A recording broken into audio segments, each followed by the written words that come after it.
নমস্কার বন্ধুরা, Bengali eating হাউসে আপনাদের সকলকে জানাই স্বাগত।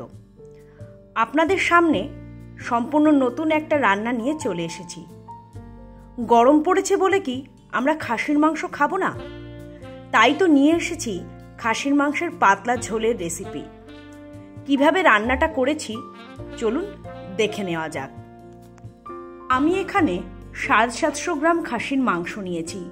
তার জন্য মিডিয়াম সাইজের 4টে পেঁয়াজ নিয়ে নিয়েছি। পেঁয়াজগুলো ঝিরিঝিরি করে কুচিয়ে নিয়েছি। পেঁয়াজের সাথে 7 থেকে 8 কোয়া রসুনও নিয়ে নিয়েছি। রসুনগুলো আমি পেঁয়াজের সাথে থেতো করে দেব।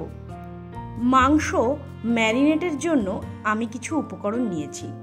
সেগুলি হলো জিরে গুঁড়ো, হলুদ গুঁড়ো, গোলমরিচ, আদা বাটা ও টক দই। মাংসে আমি আগে থেকেই অল্প নুন মাখিয়ে রেখেছি, তাই এখানে আর নিলাম না। এবার মাংসের মধ্যে সবার প্রথমে টক দই দিলাম। তারপর একে একে বাকি মশলাগুলো ঢেলে নিলাম। সব মশলার পরিমাণ আমি ডেসক্রিপশন বক্সে দিয়ে দেব, আপনারা প্লিজ চেক করে নেবেন। এবার মাংসের মধ্যে 2 টেবিল চামচ সর্ষের তেল ঢেলে দিলাম। সব মশলাগুলোকে মাংসের সাথে ভালো করে মাখিয়ে নেব, যাতে মাংসের ভিতরে ভালো করে মশলা যায়। আমি ম্যারিনেট করা মাংসটাকে 40 থেকে 50 মিনিট নর্মাল ফ্রিজে রেখে দিয়েছিলাম। আপনারা চাইলে 1 ঘন্টা কি তার বেশিও রাখতে পারেন। যত বেশিক্ষণ রাখবেন মাংসটা সফট হবে তত ভালো। মাংস ম্যারিনেট হতে হতে আমি গরম মশলাও বেটে নিলাম। খাসির মাংসের ক্ষেত্রে আমি সবসময় শিলে বেটে গরম মশলা ব্যবহার করি, এতে মাংসটা ভীষণ সুস্বাদু হয়। এখানে আমি নিয়ে নিয়েছি দারচিনি, লবঙ্গ, এলাচ, জায়ফল ও জয়িত্রী। এর পরিমাণও আমি ডেসক্রিপশন বক্সে দিয়ে দেব। এবার অল্প অল্প করে জল দিয়ে গরম মশলাগুলো বাটতে শুরু করলাম। আস্তে আস্তে গরম মশলাগুলোর একটা মিহি পেস্ট বানিয়ে নেব। মশলা বাটা হয়ে গেলে শিল থেকে কাচিয়ে একটা বাটিতে তুলে নেব। এবার গ্যাসে কড়াই বসিয়ে প্রথমে কড়াইতে তেল ঢেলে নিলাম। তেল গরম হলে মাংসের জন্য আগে থেকে কেটে রাখা আলুগুলো দিয়ে দিলাম। আলুটা একটু নাড়িয়ে চাড়িয়ে তার মধ্যে নুন ও হলুদ দিয়ে দিলাম। এবার ভালো করে নুন হলুদ আলুর মধ্যে মিশিয়ে নিলাম। মিডিয়াম আঁচে ধীরে ধীরে আলুগুলোকে ভেজে নেব। লাল লাল করে আলুগুলোকে ভেজে নিতে হবে। আলু ভাজা হয়ে গেলে এক এক করে বাটিতে আলুগুলো তুলে নেব। আলু ভেজে তুলে নিয়ে কড়াইতে আর কিছুটা তেল ঢেলে নিলাম। তেলটা গরম হলে তেলে ফোড়নের জন্য তেজপাতা ও শুকনো লঙ্কা ছেড়ে দিলাম। তেজপাতা ও শুকনো লঙ্কাগুলো একটু নাড়িয়ে চাড়িয়ে তেলে পেঁয়াজ ও রসুনটা দিয়ে দিলাম। পেঁয়াজ আর রসুনটা একটু নাড়ানোর পরে তাতে অল্প নুন দিয়ে দেব। নুন দিলে পেঁয়াজটা নরম হবে তাড়াতাড়ি।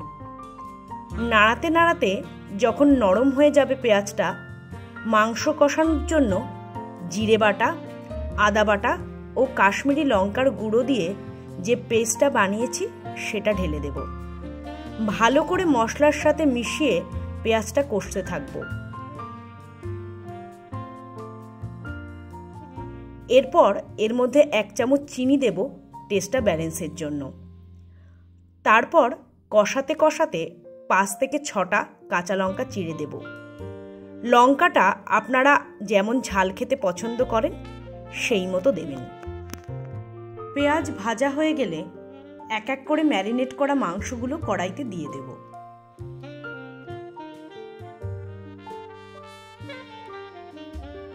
বাটিতে যে বাড়তি মশলাটা আছে সেটাও কাচিয়ে দিয়ে দেব।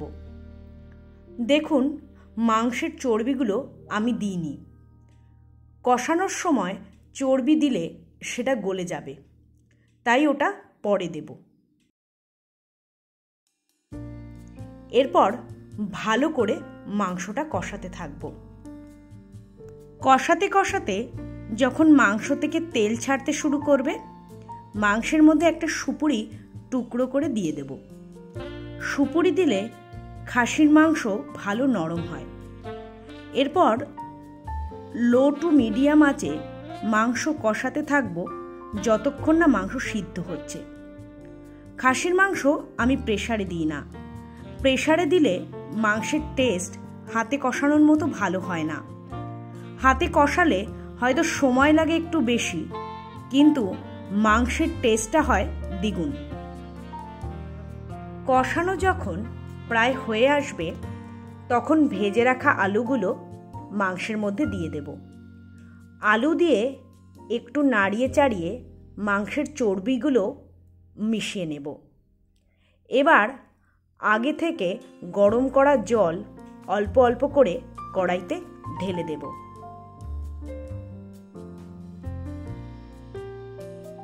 এবার কড়াইয়ের ঢাকনা দিয়ে দেব, জল ফুটে মাংসটা ভালোভাবে সিদ্ধ হওয়ার জন্য।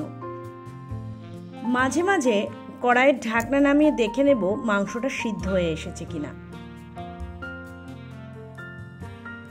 ঝোলে একটু নুন কম ছিল, তাই একটু নুন দিয়ে দিলাম।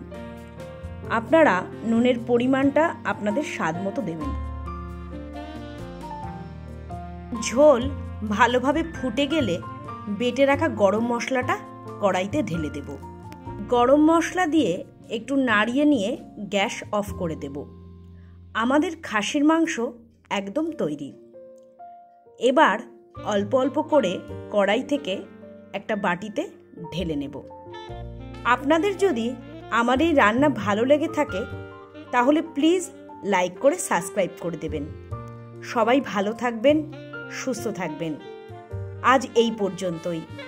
দেখা হবে খুব শিগগিরই নতুন ভিডিও নিয়ে।